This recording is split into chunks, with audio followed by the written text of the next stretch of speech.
Salam damai sejahtera, Bapak, Ibu, Saudara-saudari sekalian. Demi tanggung jawab akan apa yang akan saya sampaikan berikut ini, perkenalkan nama saya Bagio Pramudito Tejo Yuwono, usia 74 tahun, orang awam, bukan YouTuber. Nomor HP Japri saya adalah 0852 9898 1948. Hanya terima WA saja. Pada tahun 2018, saya bermimpi mendengar suara laki-laki berwibawa dari langit yang intinya menyuruh saya melaksanakan perintah memberitakan Injil yang tertulis di Markus 16. Saya yakin itu adalah suara Tuhan. Saya memegang erat prinsip tidak intervensi kepercayaan orang lain. Saya hanya memberitakan Injil saja. Saya sangat berterima kasih jika ada kritik yang membangun dari para teologian atas materi yang saya sampaikan. Mohon dengarkan video saya ini lebih dulu, barulah memberikan masukan atas materinya. Jangan hanya melihat wajah saya saja, lalu memandang rendah saya, karena saya orang awam. Yohanes 7:24, Tuhan Yesus bersabda, "Janganlah menghakimi menurut apa yang nampak, tapi hakimilah dengan adil." Inilah unggahan video saya yang ke-26, Selasa 22 Maret 2022 dengan materi dendam tidak bisa dibuang. Dendam adalah kegiatan di dalam hati, ingin membalas perbuatan atau perkataan orang lain yang menyakitkan hati, yang masih belum memperoleh kesempatan untuk membalasnya. Di dalam Alkitab, kita sudah kenal akan kisah Raja Herodes punya saudara laki-laki bernama Filipus. Filipus punya istri bernama Herodias. Jadi Herodes bersaudara dengan Filipus. Herodes bersaudara ipar dengan Herodias. Raja Herodes mengambil Herodias, iparnya itu, sebagai istri. Yohanes Pembaptis ketika berkhotbah di depan Raja Herodes, dia menegur Raja Herodes, "Tidak halal engkau mengambil istri saudaramu." Yang ditegur adalah Raja Herodes, tetapi Herodias, istri selingkuhannya itu, yang sakit hati karena dosanya diungkap oleh Yohanes Pembaptis. Lalu dia menaruh dendam kepada Yohanes Pembaptis dan mencari kesempatan untuk melampiaskan dendamnya. Markus 6 ayat 19, karena itu Herodias menaruh dendam pada Yohanes dan bermaksud untuk membunuh dia, tetapi tidak dapat, sebab Herodes segan akan Yohanes karena ia tahu bahwa Yohanes adalah orang benar dan suci, jadi ia melindunginya. 21.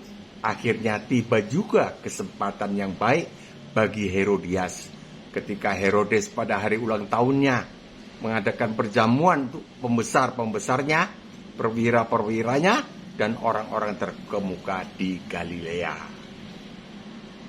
Seperti kita ketahui, akhirnya Herodias memperoleh kesempatan membalas dendamnya terhadap Yohanes Pembaptis, yaitu ketika anak Herodias bersama Filipus, kan sudah menikah lebih dulu, beranak perempuan, menari di depan Raja Herodes dan para perwira dan para pembesar-pembesarnya ketika hari ulang tahun Herodes. Karena terkesan dengan penampilan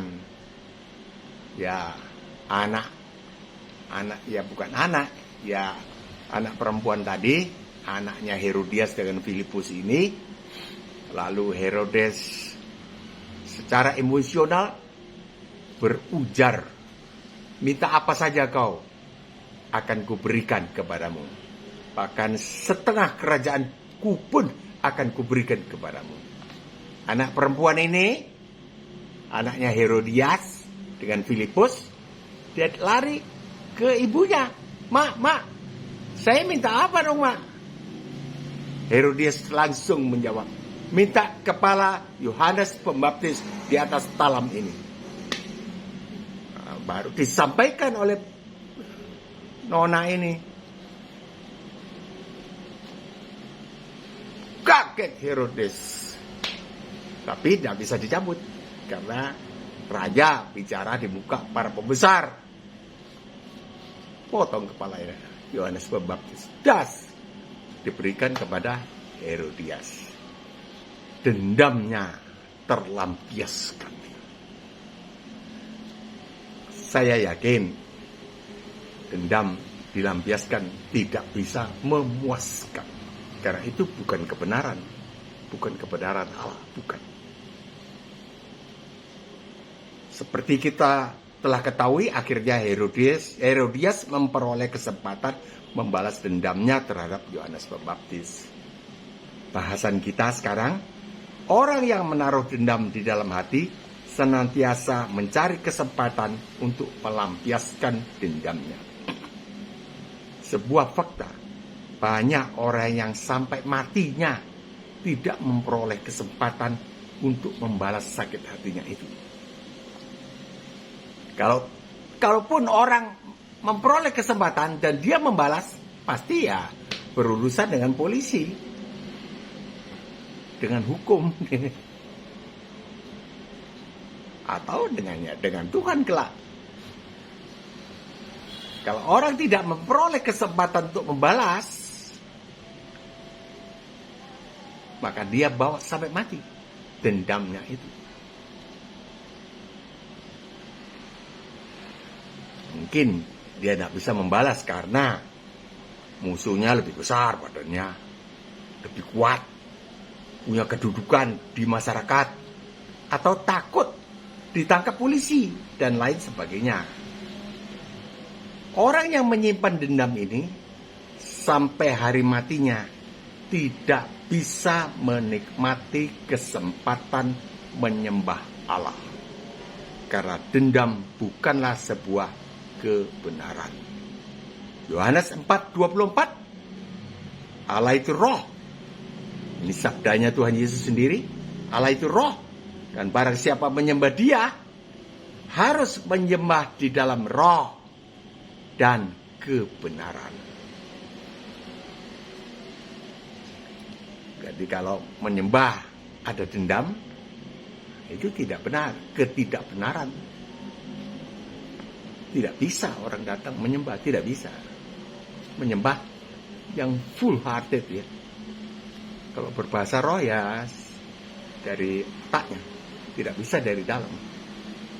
Yang menjadi dasar sikap dendam ini adalah hukum Taurat versi lama. Coba. Keluaran 21:24 yang dikutip kembali oleh Tuhan Yesus di Matius 5:38. Mata ganti mata, gigi ganti gigi, balas membalas dengan setimpal. Ini dasarnya orang dendam.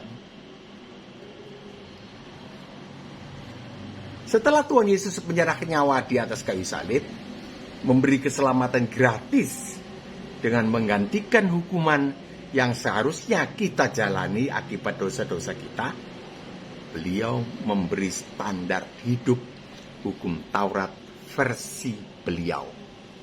Hukum Taurat versi Tuhan Yesus. Dulu saya beri nama ya, boleh saja sebetulnya. Hukum Taurat versi baru. Memang Tuhan Yesus membandingkan Taurat lama dengan Taurat versi beliau itu. Sama Tauratnya, tapi versi beliau. Versi baru menurut saya enggak salah sebetulnya, tapi sudahlah, saya ikut aja orang banyak. Versi Tuhan Yesus, Matius 5:38, kamu telah mendengar firman, mata ganti mata dan gigi ganti gigi. Tetapi aku berkata kepadamu, janganlah kamu melawan orang yang berbuat jahat kepadamu. Tetapi aku berkata kepadamu. Artinya hukum Taurat lama dianulir. Tetapi kata tetapi itu artinya ya tidak berlaku yang lama. Yang sebelumnya itu tidak berlaku. Mata ganti mata, gigi ganti gigi, palas tidak berlaku. Aku berkata kepadamu. Ya, ini yang baru. Taurat versi Tuhan Yesus sendiri. Janganlah kamu melawan orang yang berbuat jahat kepadamu. Melawan, bukan ditulis, janganlah kamu membalas orang yang berbuat jahat kepadamu. Bukan. Kalau membalas sudah mukul, sudah meracun, sudah dor. Sudah. Tapi ini janganlah kamu melawan. Melawan itu baru di dalam hati. Awas kau. Itu dia, melawan. Jadi prosesnya sama-sama di dalam hati. Dendam. Tapi ini diberitahu jangan melawan. Artinya tadi mau melawan itu dianulir. Aku berkata kepadamu. Berdasarkan pengalaman saya, mempraktikkan ayat ini berkaitan dengan dendam adalah sebagai berikut. Ayat ini, janganlah kamu melawan orang yang berbuat jahat kepadamu. Ini kan topiknya kita ini kan dendam. Bagaimana kita memerdekakan diri dari dendam. Begitu. Bagaimana kita memerdekakan? Tidak bisa ada teologi yang bilang, buang dendam. Dendam itu barang kotor. Itu sampah. Penyembahan berhala. Tidak bisa. Kalau membuang ludah, bisa. Atau membuang yang lain lah. Bisa. Tapi kalau dendam itu kan tidak konkret. Sesuatu yang ya tidak kelihatan. Tapi ada. Berdasarkan pengalaman saya, mempraktekkan ayat ini berkaitan dengan dendam adalah sebagai berikut.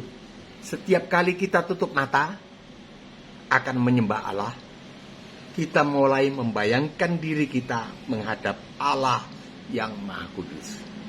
Itu kan normal begitu. Tetapi segera muncul di hati kita adalah dendam terhadap musuh kita. Nah itu. Setelah di dalam hati muncul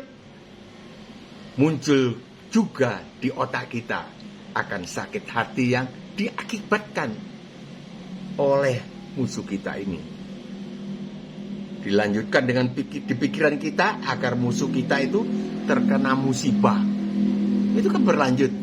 Orang menyembah dalam penyembahan pribadi ini saya maksudkan. Orang menyembah pribadi kan begitu. Menghadap Allah. Haleluya. Haleluya. Muncul dendam. Tidak enak. Lalu teringat, oh dia berbuat begini. Lalu teringat lagi, terus berlanjut. Akhirnya kita tidak bisa menyembah, dan memang tidak mungkin bisa menyembah. Berlanjut lagi, dia berbuat begini. Kita harapkan dia celakalah, bahwa dia ditimpa musibah atau dikutuk Allah. Aku harus balas dia, setimpal, mata ganti mata. Itu yang terus yang ada di pikiran kita. Ini pengalaman saya, bukan orang lain. Kan tadi sudah saya katakan, berdasarkan pengalaman saya mempraktikkan ayat ini berkaitan dengan dendam. Segera saya ucapkan sabda Tuhan Yesus. Tetapi Tuhan Yesus berkata kepadaku, kepada kamu Bagio, Matius 5:39, janganlah kamu melawan orang yang berbuat jahat kepadamu. Janganlah kamu melawan orang yang berbuat jahat kepadamu. Memang dendam terjadi di dalam hati. Perintah, janganlah melawan keduanya terjadi di dalam hati juga. Kemudian timbul pikiran yang berdebat, mengapa aku harus taat perintah ini? Siapakah dia yang memerintah ini? Jawab sendiri, Tuhan Yesus itu Tuhan yang sudah menggantikan hukuman kamu di atas kayu salib Bagio, sehingga kamu terluput dari hukuman akibat dosa-dosa kamu. Dia meluputkan kamu dari neraka. Tetapi maaf Tuhan, dia sangat menyakitkan hati saya. Saya harus balas dia, kutukilah dia, biar cilaka menimpa dia bersama keluarganya. Roh Kudus mengingatkan saya akan ayat bantahannya. Matius 5:20. Maka jika hidup keagamaanmu tidak lebih benar daripada hidup keagamaan ahli Taurat dan orang-orang Farisi, sesungguhnya kamu tidak akan masuk ke dalam kerajaan surga.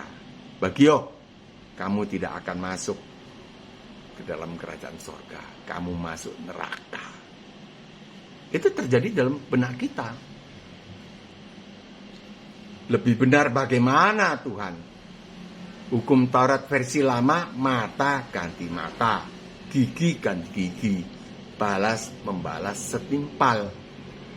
Setelah ku genapi tuntutan hukum Taurat bagi kamu, Bagio, kamu kuluputkan dari hukuman neraka.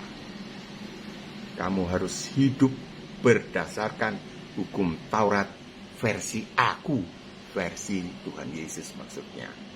Janganlah kamu melawan orang yang berbuat jahat kepadamu. Mengalah saja. Roh Kudus kemudian menampilkan imajinasi kudus.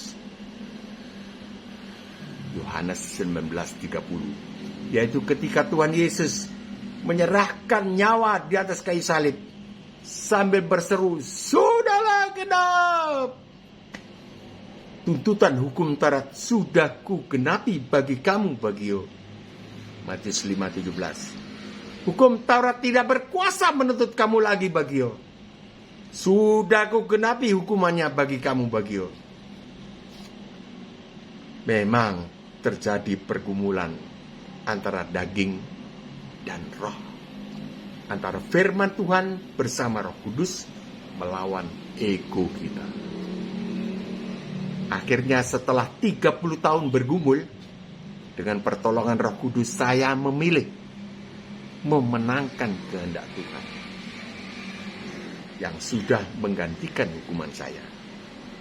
Iya, saya tidak mau melawan perbuatan jahat yang telah dia lakukan. Saya tidak mau. Saya ikut Tuhan. Dan Diko telah menyelamatkan saya, menghindarkan saya dari neraka. Saya ikut Diko Tuhan Yesus. Ikut Diko. Tidak melawan. Tidak melawan. Tidak melawan. Tidak melawan. Tidak melawan. Tidak melawan. Karena Diko telah menyelamatkan aku. Itu ada satu kemenangan di dalam saat berdoa. Tidak bisa kita mau pakai otak kita buang dendam itu. Lupakan saja. Tidak mungkin. Contohnya ada. Ketika Tuhan Yesus dicobai oleh iblis 3 kali, batu jadi roti, terus naik di bumbungan atap bait Allah, suruh menjatuhkan diri, kemudian ditunjukkan kekayaan dunia. Semuanya dijawab dengan firman Allah. Ada tertulis, ada tertulis, ada tertulis. Jadi ada pendapat dari iblis dijawab dengan firman Allah. Baru bisa menang. Kalau tidak mungkin kita bisa buang. Tidak mungkin. Saya yakin ini satu topik yang luar biasa pentingnya. Karena 30 tahun saya baru terlepas. Tidak bisa menyembah. Haleluya, haleluya, cemplang, hambar.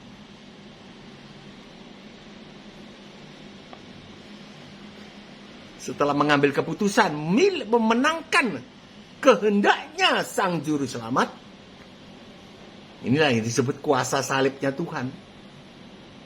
Karena dari salibnya, dari korbannya beliau, kita bisa berubah. menuruti kehendak beliau. Kehendak beliau, janganlah melawan. Ini yang kebenaran. Tidak melawan. Ya udahlah. Ya sudah, enggak apa-apa. Sudahlah, biarin. Saya ikut Tuhan. Saya ikut Tuhan. Itu. Lalu bisa hancur hati. Set. Bisa hancur hati. Selanjutnya,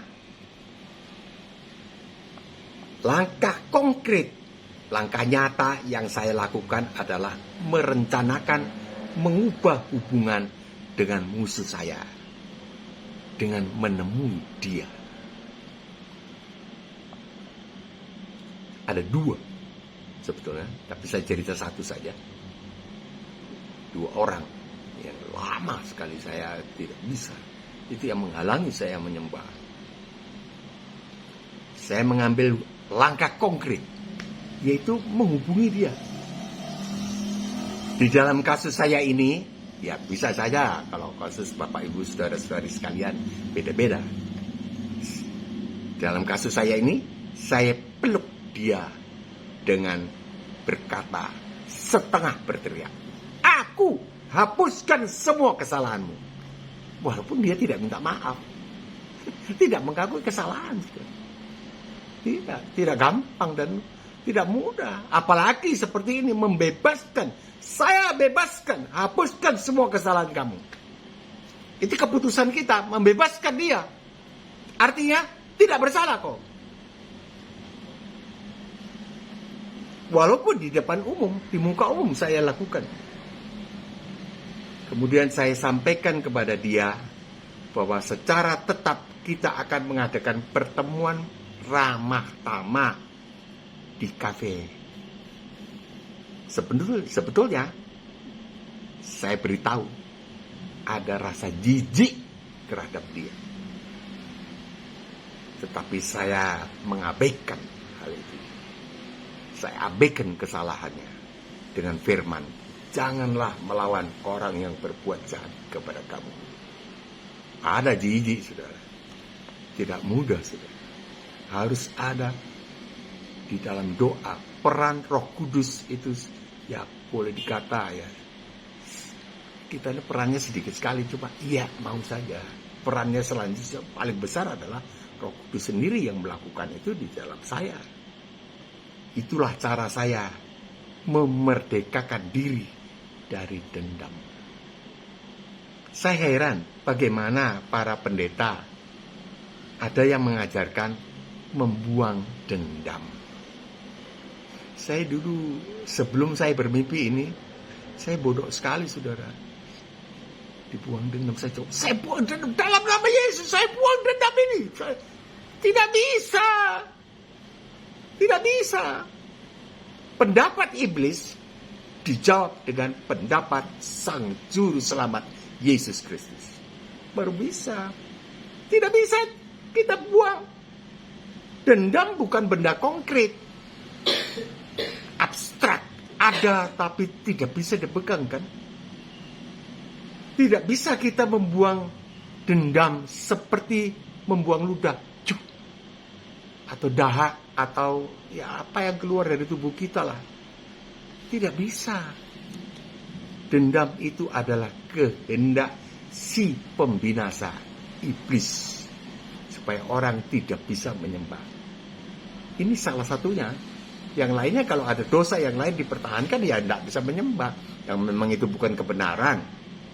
Mari kita pilih menaati kehendak Juru Selamat kita, Tuhan Yesus Kristus. Kita ikuti beliau.